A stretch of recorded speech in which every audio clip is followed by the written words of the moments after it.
Hello friend, आप सभी का स्वागत है मेरी चैनल छोटी बड़ी बातें में। तो आज की मेरी कहानी है गरीब ब्राह्मण का आशीर्वाद। प्राचीन समय की बात है। काशी नगरी में एक गरीब ब्राह्मण रमेश अपनी पत्नी और 2 छोटे बच्चों के साथ रहता था। यह अत्यंत विद्वान और धार्मिक प्रवृत्ति का व्यक्ति था, परंतु उसकी निर्धनता इतनी अधिक थी कि वह 2 वक्त की रोटी के लिए भी संघर्ष करता था।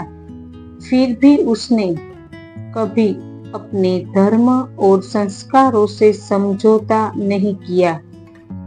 रमेश का जीवन वेद पाठ, यज्ञ और पूजा पाठ में व्यतीत होता था, किंतु काशी में अमीर यजमानों की संख्या कम होती जा रही थी, जिससे उसे कोई बड़ा दान दक्षिणा नहीं मिलती थी। उसके पास फटे पुराने वस्त्र और टूटी झोपड़ी के अलावा कुछ भी नहीं था। कई बार ऐसा होता कि उसके परिवार को उपवास रखना पड़ता, क्योंकि घर में अन्न का एक दाना भी नहीं होता था।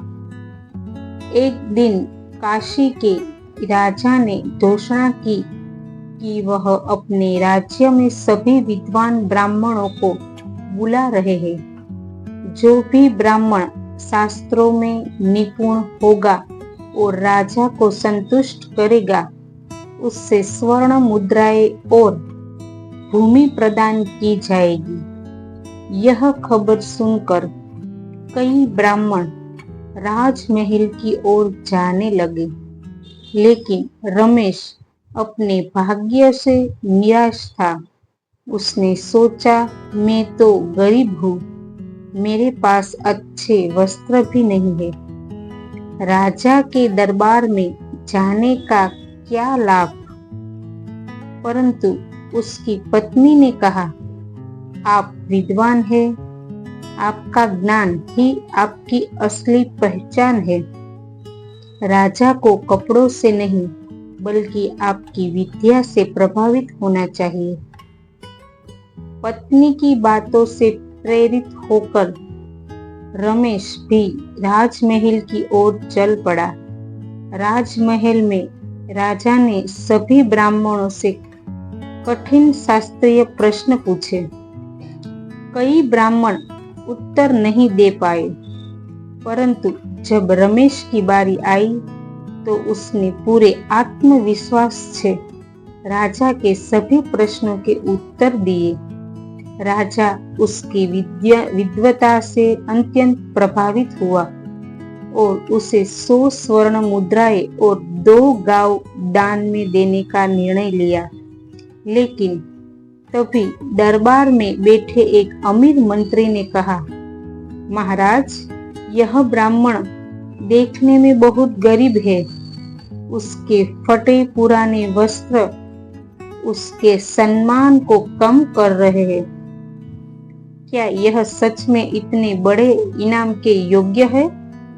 यह सुनकर राजा सोच में पड़ गया, परंतु रमेश ने नम्रता पूर्वक उत्तर दिया, महाराज, ज्ञान और विद्वता का मूल्य वस्त्रों से नहीं आंका जाना चाहिए।